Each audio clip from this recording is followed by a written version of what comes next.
Have you ever wondered why a man who seems indifferent suddenly becomes captivated, almost unable to stop thinking about a woman who does not even try? Most people believe that men are drawn only to beauty, charm, or availability, but the truth is far more unsettling. Obsession often awakens in the absence of effort. What you think repels him, your mystery, your restraint, your silence, may in fact be what pulls him into the deepest currents of longing. Carl Jung believed that the unconscious is a vast field of symbols and archetypes, and when a woman embodies certain energies without forcing them, she activates triggers within a man that speak not to his mind, but to his soul. The first spark is born in contrast, in paradox, in the delicate tension between presence and distance. The woman who doesn't grasp, who doesn't bend her soul to be chosen, carries the aura of someone who already belongs to herself. She becomes the archetype of the self, the figure who radiates completeness, not a fragment begging for wholeness. To the male unconscious, this is electrifying. For centuries, men have been taught that conquest defines love, that pursuit is proof of worth.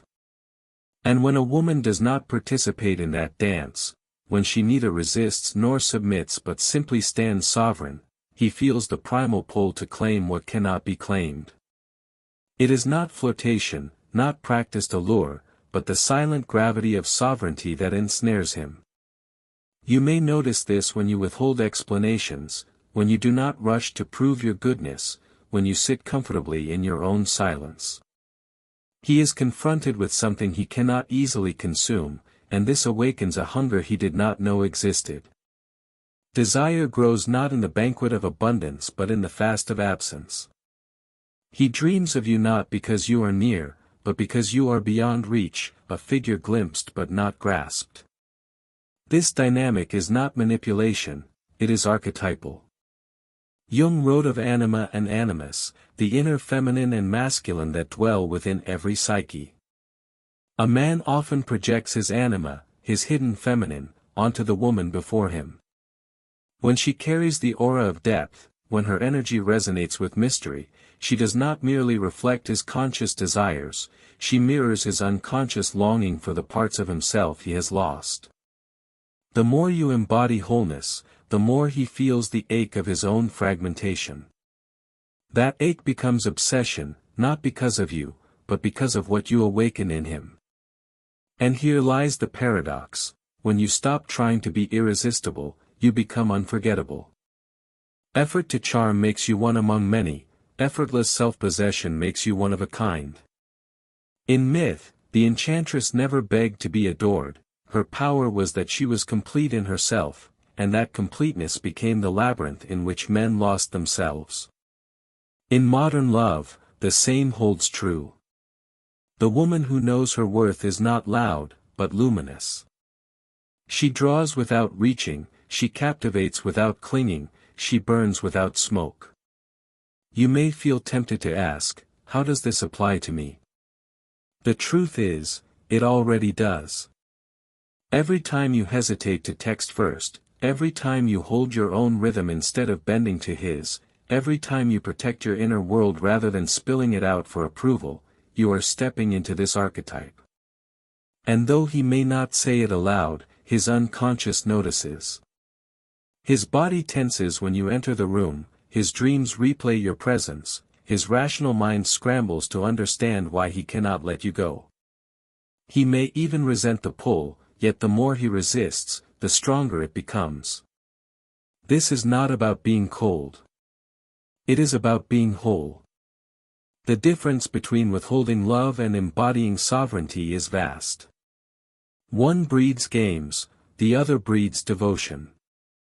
When you stop fearing the space between you, when you allow him to feel the ache of longing without rushing to soothe it, you awaken a trigger far deeper than attraction, you awaken obsession.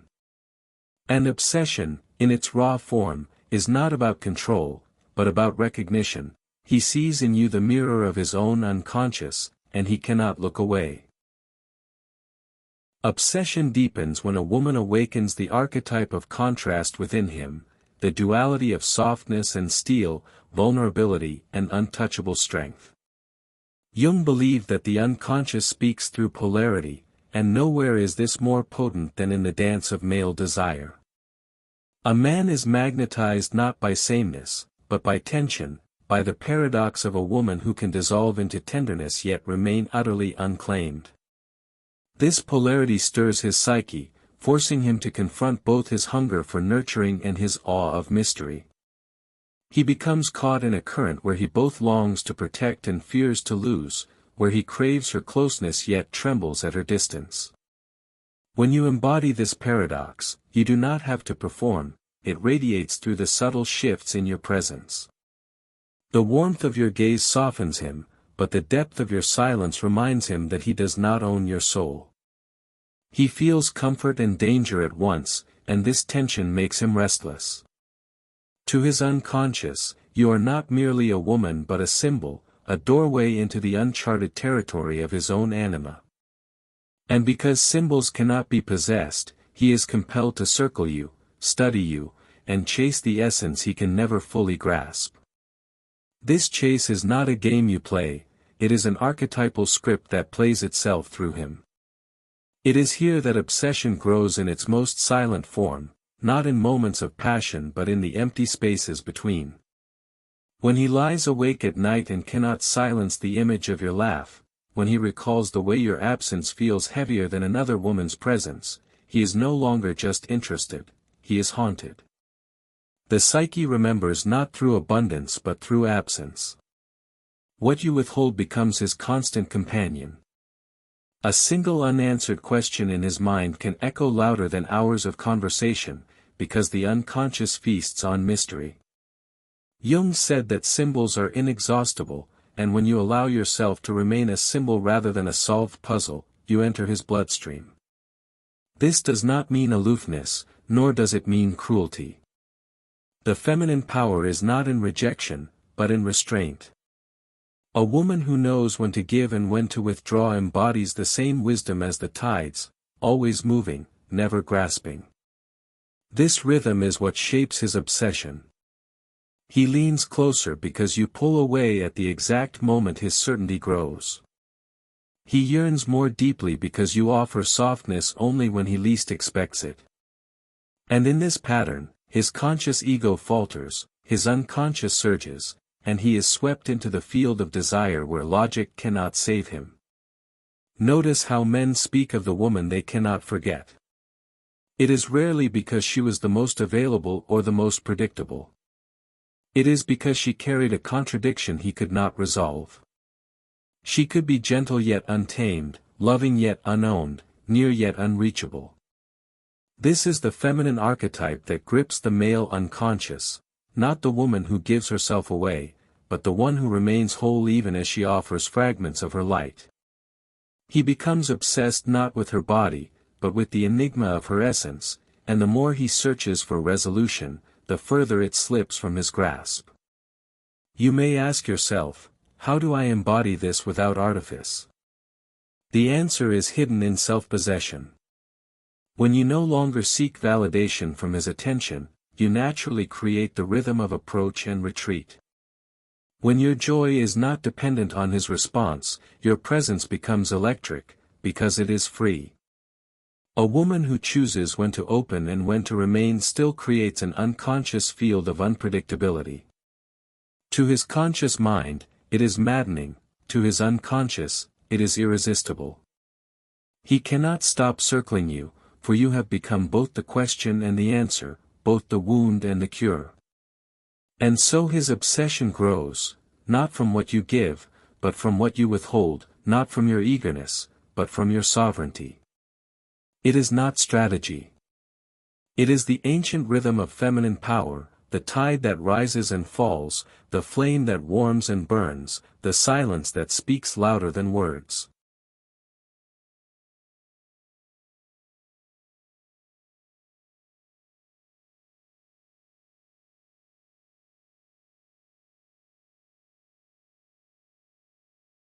Obsession sharpens when the woman embodies stillness, for stillness is the rarest quality in a world addicted to noise. Jung observed that the unconscious is most alive in silence, and it is precisely in this silence that the male psyche begins to unravel. When a woman does not rush to fill space with words, when she resists the impulse to explain, justify, or plead, she awakens within him the terror and intoxication of mystery. He begins to wonder what she thinks, what she feels, what worlds exist behind her calm exterior. The absence of clarity becomes his torment, and in that torment, obsession takes root. Most women are taught to soothe, to reassure, to close the gaps of uncertainty with answers. Yet what draws him deeper is the opposite, a refusal to dissolve the tension. The woman who sits calmly in her own being creates a mirror in which his unconscious begins to stir. He projects fantasies, hopes, fears, and shadows onto her because she has left the canvas unpainted. He cannot help but fill the silence with his own inner voices. And in doing so, he binds himself to her, because she has become the vessel through which he encounters himself. This stillness is not coldness, it is depth. To sit in stillness is to suggest, without words, that your soul is not up for consumption. You do not rush to make him comfortable, because you are not afraid of his discomfort. In that pause, in that space, his ego feels unsettled, yet his unconscious feels alive. It is the paradox every man secretly craves, the woman who calms him by refusing to soothe him. She does not rescue him from his own shadows, she forces him to face them. And he mistakes this compulsion for obsession, never realizing that it is his own soul demanding he not look away. Consider the mythic women who linger in memory. They were not the loudest, nor the most compliant. They were the ones who carried silence like a crown. The ones who could sit across from a man, offer a single glance, and leave him sleepless for weeks. That is the nature of archetypal feminine power. It does not perform, it does not beg, it does not chase. It waits. It rests. It endures.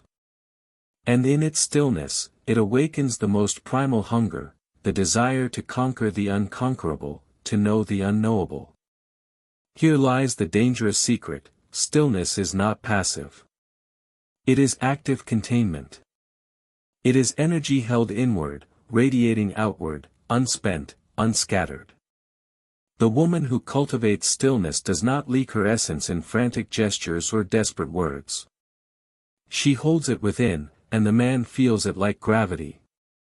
He senses that beneath her calm exterior burns a furnace of passion, a depth of feeling, an ocean of mystery. The less she reveals, the more he imagines. And imagination, Jung taught, is the bridge between conscious and unconscious life. Once his imagination is captured, he is no longer free.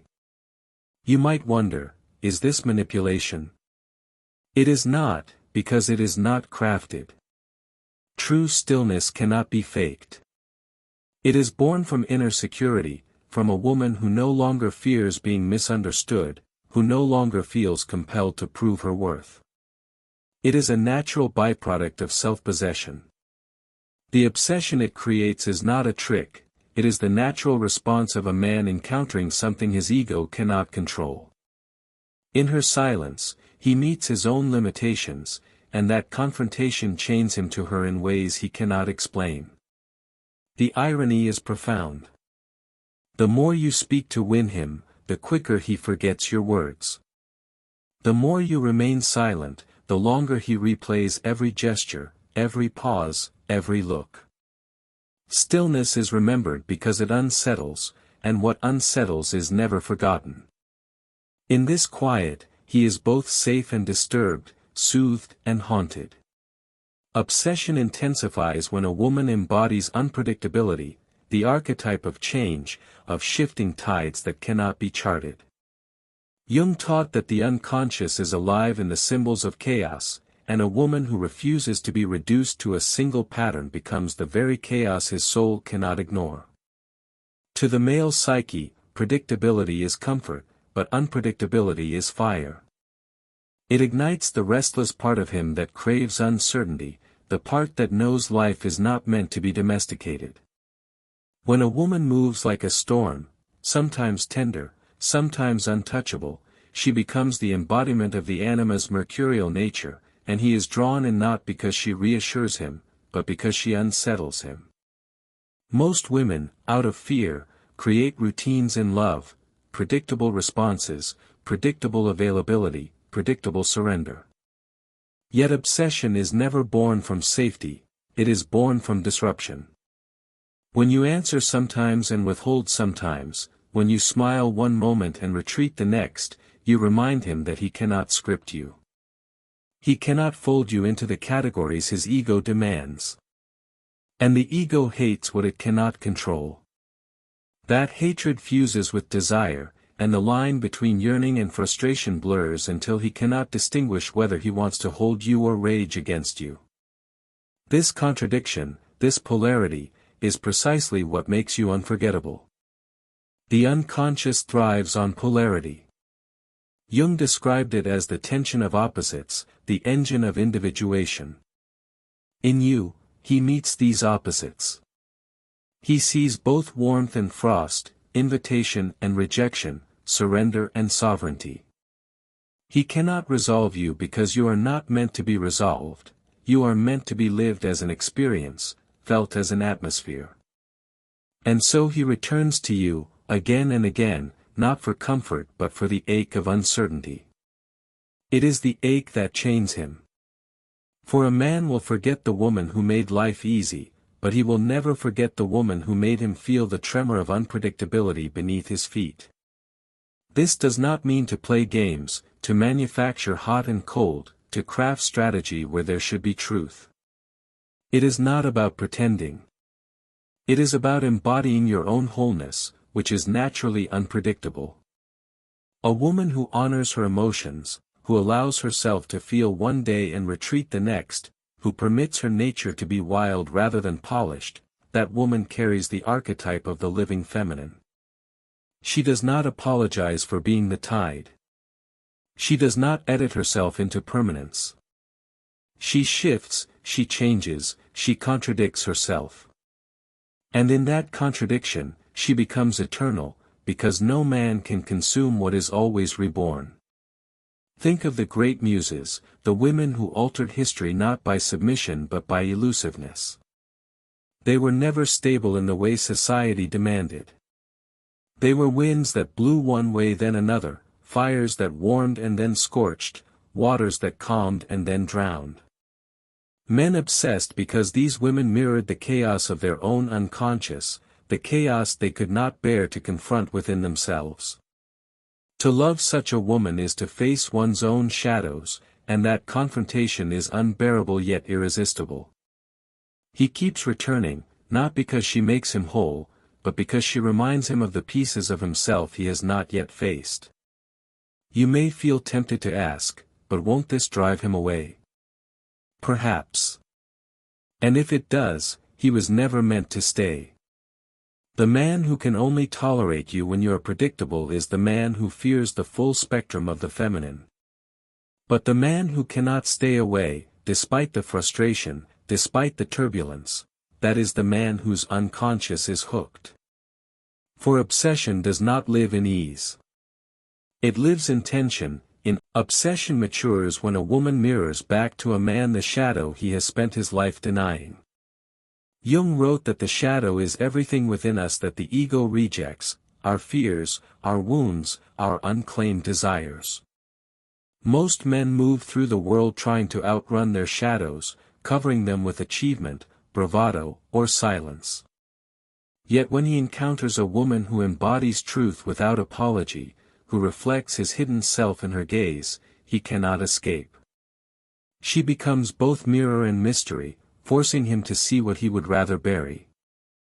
And because the unconscious always seeks recognition, he is magnetized to her even as his ego resists. This is the most dangerous trigger, because it does not flatter him, it unsettles him. Imagine a man who prides himself on control meeting a woman whose presence evokes his vulnerability. Or a man who wears strength like armor suddenly finding himself exposed before her intuition. He will not understand why her words echo in his bones, why her silence makes him restless, why her laughter feels like both salvation and threat. But the truth is simple: she awakens his shadow. She reveals to him, without effort, the parts of himself he has not yet faced. And though his conscious mind may rage, his unconscious clings to her, because she has become the only portal to his wholeness. For a woman, this requires no strategy. It is not about analyzing him, but about embodying herself fully. When you refuse to dim your anger to soothe him, when you speak your boundaries with unwavering calm, when you express joy without shame, you activate this archetype.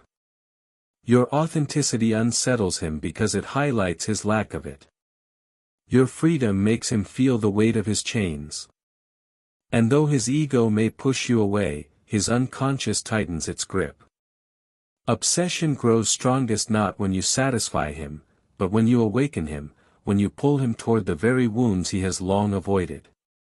Consider the myths where heroes encounter enchantresses. The hero is never obsessed because she makes life easy. He is obsessed because she forces him to confront himself. Circe, Morgana, Lilith, they were feared not for beauty alone, but because they revealed the hidden truths of men.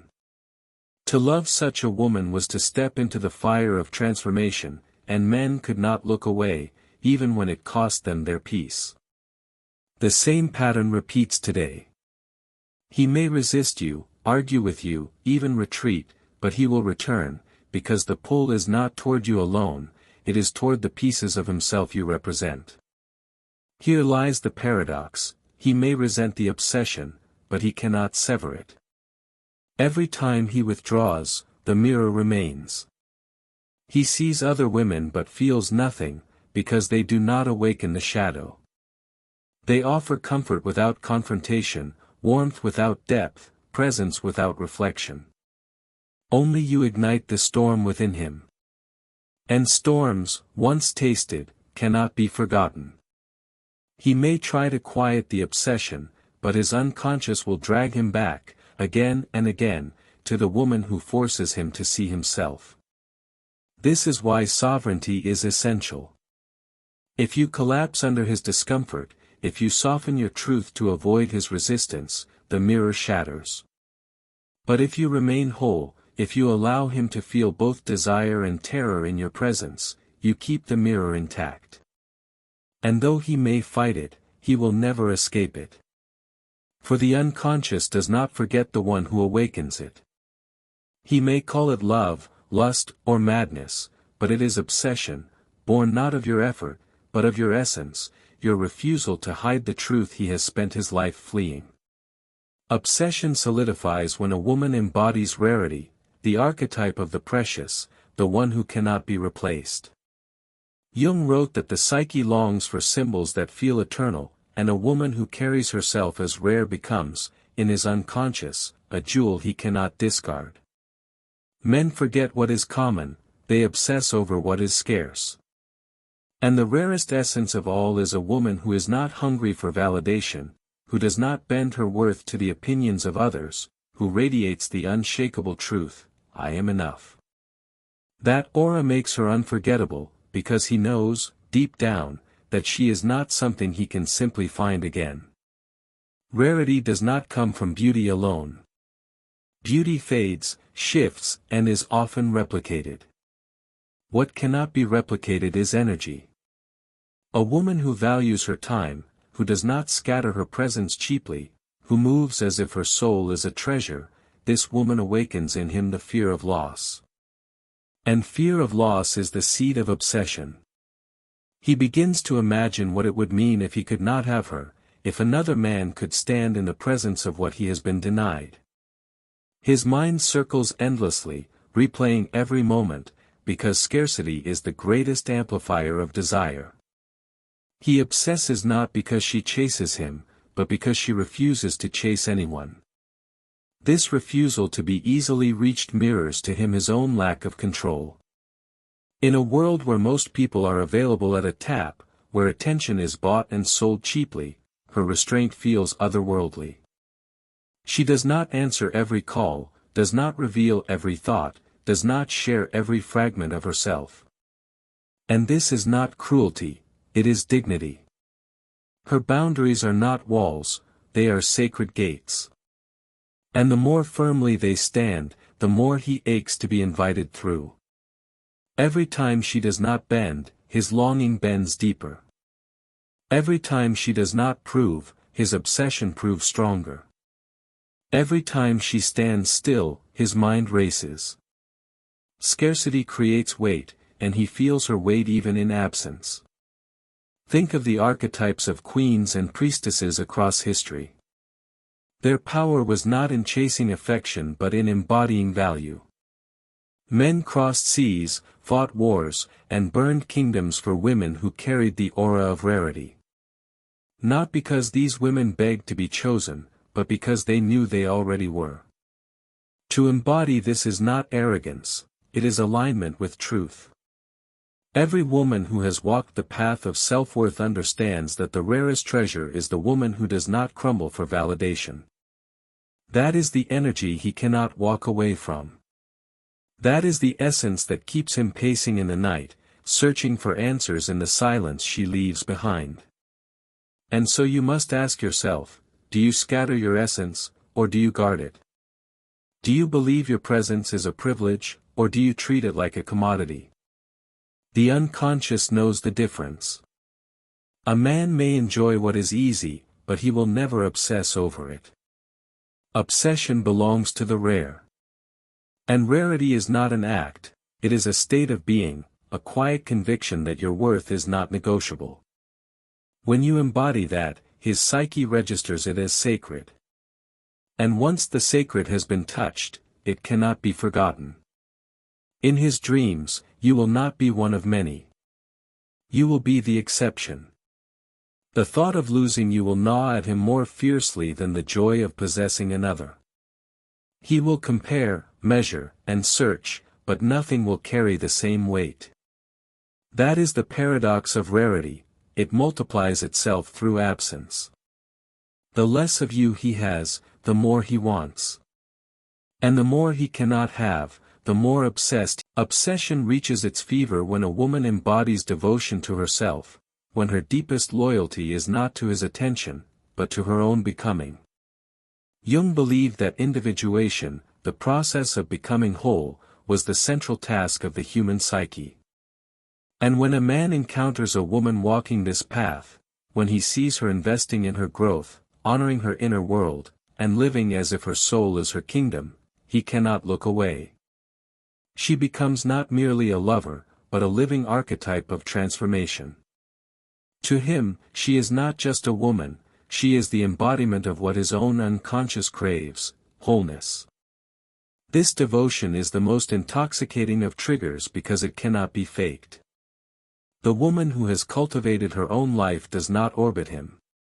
Her passions, her work, her friendships, her rituals, these are the pillars of her existence, and he is but a visitor in her temple. And yet, precisely because she does not depend on him for completion, her presence feels like a gift rather than a demand. He becomes obsessed not out of pity or control, but because he senses that she could walk away at any moment and remain whole. Nothing threatens a man's ego more, and nothing magnetizes his unconscious more fiercely, than the woman who does not need him yet chooses him. Imagine how this looks in the smallest of moments. She does not drop her plans to soothe his insecurity. She does not abandon her inner rhythm to chase his attention. She does not dissolve into panic when he withdraws. Instead, she continues, reading, creating, growing, tending to her life. And he feels it, the weight of her independence pressing against him like a storm. He wonders, how can she be so calm without me? How can she glow even brighter in my absence? This thought torments him, because he cannot claim her as the source of her light. Her devotion to herself makes him question his place, and that questioning loops endlessly in his mind until it becomes obsession. It is here that obsession transforms into reverence. The unconscious does not crave what is cheap or needy, it craves what is sovereign. He begins to see her as a symbol of what he cannot conquer, an eternal flame that burns regardless of who tends it. And because he cannot extinguish it, he is drawn to it. Again and again, he circles back, like a moth to a fire he knows may consume him.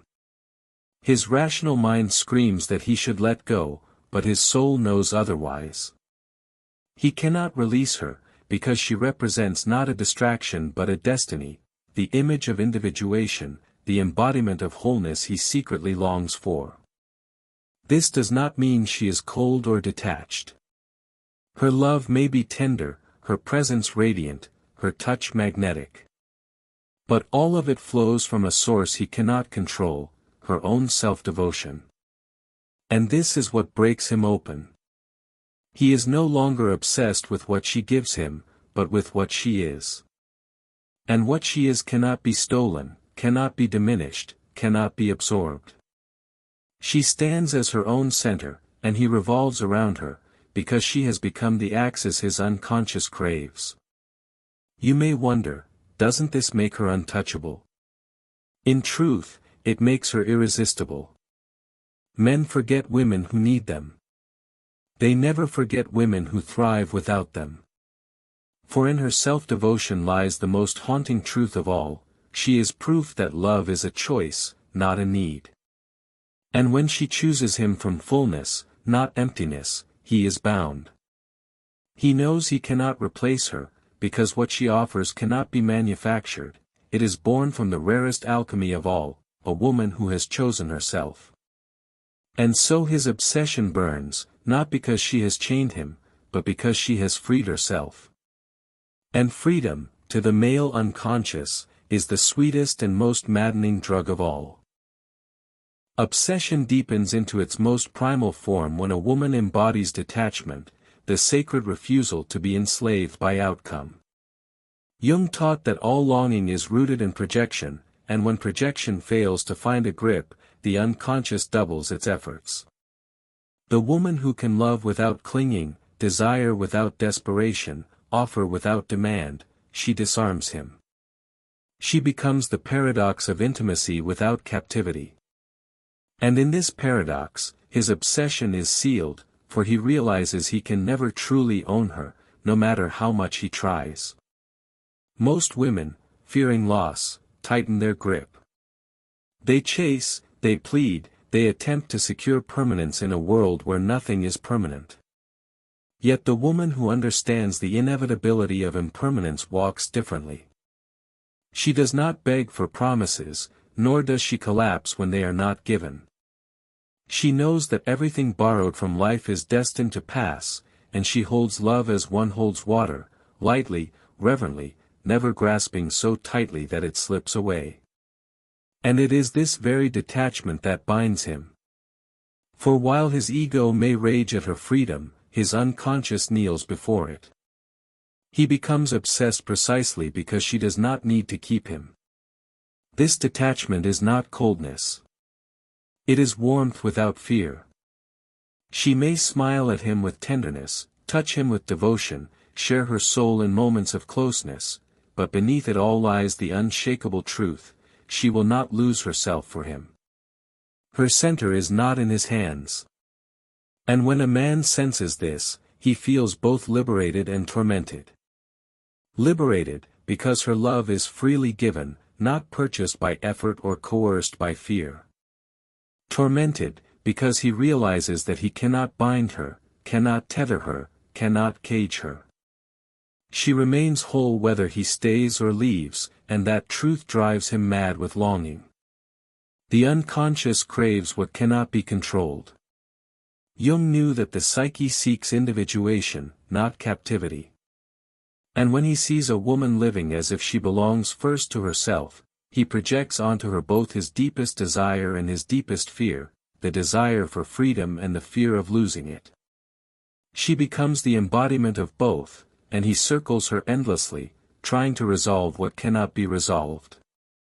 For obsession is not born in possession, it is born in the impossibility of possession. He does not ache for her because she is his. He aches for her because she never fully will be. Think of the timeless archetypes, the goddess who loves mortals but never stays, the muse who inspires but cannot be owned, the wanderer whose presence is fleeting yet unforgettable. These figures ignite obsession not because they promise forever, but because they live as if forever is not theirs to promise. Their detachment does not diminish their love, it magnifies it, for every moment with them feels like a miracle, a fleeting spark against the backdrop of eternity.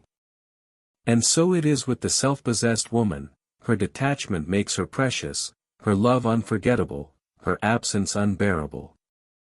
You may wonder, is detachment cruelty? No. Cruelty withholds love out of fear, detachment offers love out of freedom. The detached woman is not unfeeling, she may love deeply, wildly, even fiercely, but she does not beg for reciprocity, nor does she crumble in rejection. She knows her worth is not negotiated in his staying or leaving. And this knowledge becomes the ultimate trigger of obsession. For when he realizes that he cannot complete her, that he cannot define her, that he cannot cage her, he feels both powerless and bound. She has become the eternal flame in his psyche, untouchable, unquenchable, unforgettable. And thus obsession reaches its peak. He may try to resist, to distract, to escape, but he will always return. For she has embodied the final truth, the deepest power in obsession, in its final evolution, transforms into reverence when a woman embodies transcendence, the archetype of the soul beyond the game of desire. Jung believed that true power emerges when one integrates opposites, and the woman who has faced her shadows, embraced her light, and walked through the fires of self-discovery embodies this integration. She is no longer caught in proving or performing, she radiates the quiet gravity of one who has become whole. And this wholeness is the final trigger that binds him, because it is no longer about attraction, it is about awe. She becomes the living reminder of what his unconscious most longs for, completion. This transcendence is subtle, yet it alters everything. She moves through life not seeking to be adored, but to be aligned. Her beauty is not in the surfaces she offers but in the depths she inhabits. Her presence feels like sanctuary, not because she tries to soothe him, but because she has made peace with herself. He cannot understand why her absence feels louder than another woman's constant presence, why her silence echoes louder than another's words.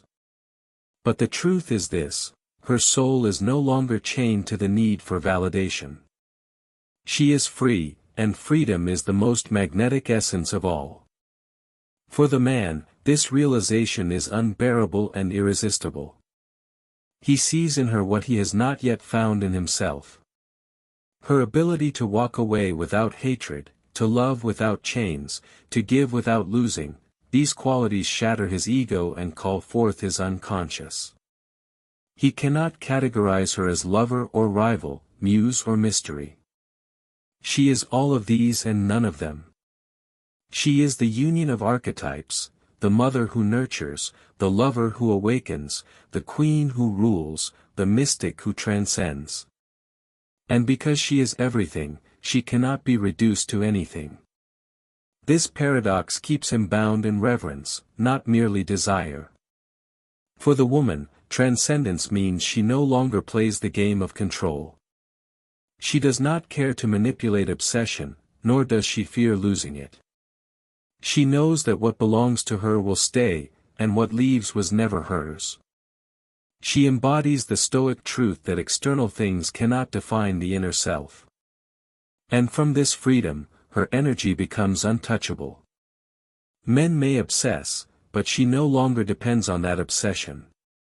She stands at the center of her own life, and whether he kneels before her or walks away, her flame does not flicker.